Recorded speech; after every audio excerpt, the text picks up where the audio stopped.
बिस्मिल्लाहिर्रहमानिर्रहीम। अस्सलाम वालेकुम वीवर्स। आज हम आपके साथ जो रेसिपी शेयर करने वाले हैं ना, ये मौसम है आजकल शलजम का। तो शलजम को अगर आप इस तरीके से बनाएंगे ना, तो इंशाअल्लाह आपके घर वाले सभी छोटे बड़े इसको ज़रूर पसंद करेंगे।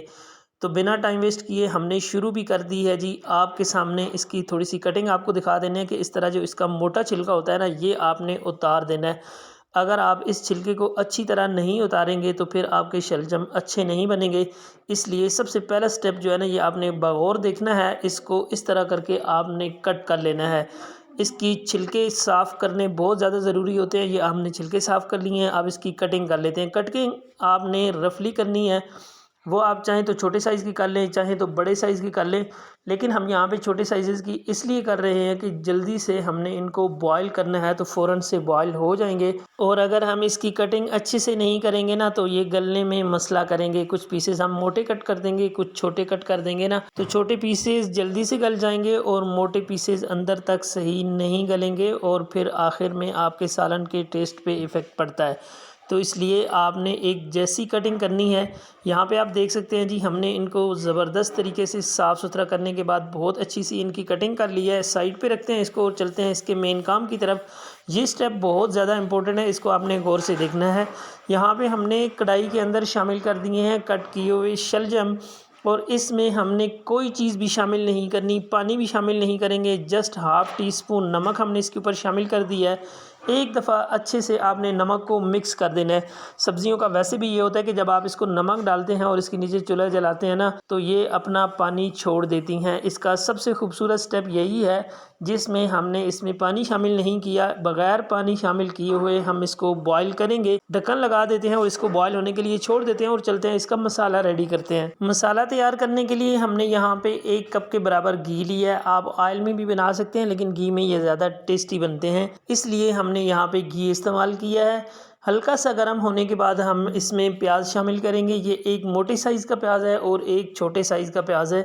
अगर आपके पास दरमियाने हैं तो आप 1.5 प्याज शामिल कर दीजिए। प्याज़ों को पकाना स्टार्ट कर देंगे जी। प्याज़ों को हमने इस सब्ज़ी के लिए ज़्यादा नहीं पकाना है, जस्ट हम प्याज़ों को सौते करेंगे।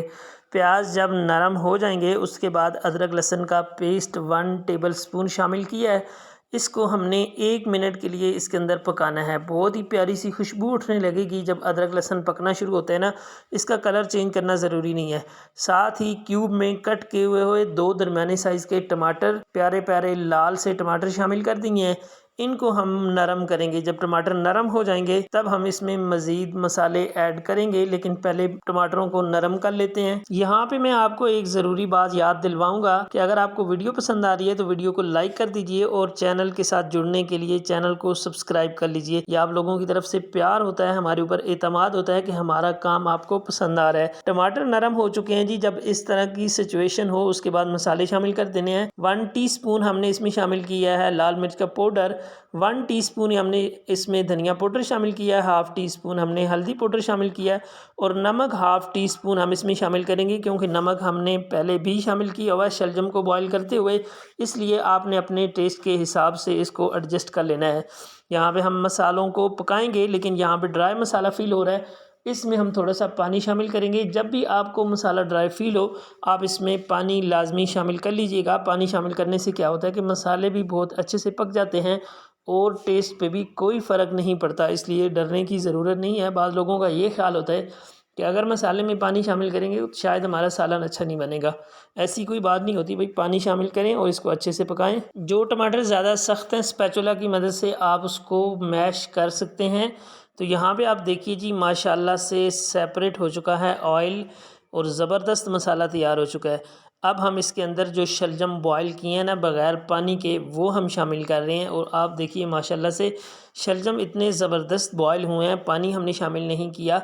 ये बहुत ही यूनिक रेसिपी है। अगर आप शलजम के अपने पानी में शलजम को बॉयल करें ना, और वो भी नमक थोड़ा सा डाल के, तो एक तो ये होता है कि नमक का टेस्ट आ जाता है शलजम के अंदर और बहुत ही मज़े के शलजम बनते हैं। बहुत अच्छी तरह मसाले के साथ इसको मिक्स करेंगे, 1 से 2 मिनट के लिए पकने भी के लिए छोड़ भी देंगे और उसके बाद आपने क्या करना है, इसमें थोड़ा-सा पानी लगाना है क्योंकि हमें यहाँ पे थोड़ी-सी ग्रेवी टाइप चाहिए। इसलिए अगर आपको ग्रेवी नहीं चाहिए, आपको खुश्क पसंद है, तो आप बेशक इसमें पानी शामिल ना कीजिए क्योंकि आपके शलजम तो ऑलरेडी बॉयल हुए हुए हैं। अच्छी तरह मिक्स करेंगे। अभी हमने यहाँ पे कच्चा पानी शामिल किया है तो इसको पकने के लिए हम दम पे छोड़ेंगे इनको तकरीबन 6 से 7 मिनट के लिए, ताकि पानी अच्छी तरह पक जाए। उससे पहले खुशबू के लिए हरी मिर्चें हमने दरमियान में से कट करके इनमें शामिल कर दी हैं। बहुत ही प्यारी खुशबू आती है, बहुत ही प्यारा फ्लेवर होता है। हरी मिर्च जो है ना, ये बड़ी कमाल की चीज़ है, ख़ुसूसन सब्ज़ी के अंदर। तो ये हमने शामिल कर दिए हैं, अगर आपके पास है लाजमी शामिल कीजिए। और इसके ऊपर हम हाफ़ टी स्पून ज़ीरा शामिल कर रहे हैं। ये आपने स्किप नहीं करना, लाजमी एंड पे शामिल करना है, इसका बहुत ही प्यारी खुशबू आती है। शामिल करने के बाद हमने इसको कवर कर दिया है जी 6 से 7 मिनट के लिए। 6 से 7 मिनट में हमारा सालन माशाल्लाह से आप देखें बनकर रेडी हो चुका है। लुक आप चेक कीजिए, अल्हम्दुलिल्लाह बहुत ही मज़े का और बहुत ही प्यारा खुशबूदार सालन रेडी हुआ है। आज का जो तरीका हमने आपसे शेयर किया, ये आपको तरीका कैसा लगा है? गार्निशिंग के लिए आप चाहें तो इसके ऊपर हरा धनिया शामिल कर लें और चाहें तो आप इसके ऊपर कसूरी मेथी शामिल कर लें। जो भी आपके पास चीज़ अवेलेबल है वो आप शामिल कर सकते हैं। इसको मिक्स करेंगे और हमारा सालन रेडी है। आज का तरीका अगर आपको पसंद आया तो वीडियो को लाइक कर दीजिए, चैनल को सब्सक्राइब कर लीजिए। मुझे दीजिए इजाज़त, अपना बहुत ज़्यादा ख्याल रखिएगा। अल्लाह निगहबान।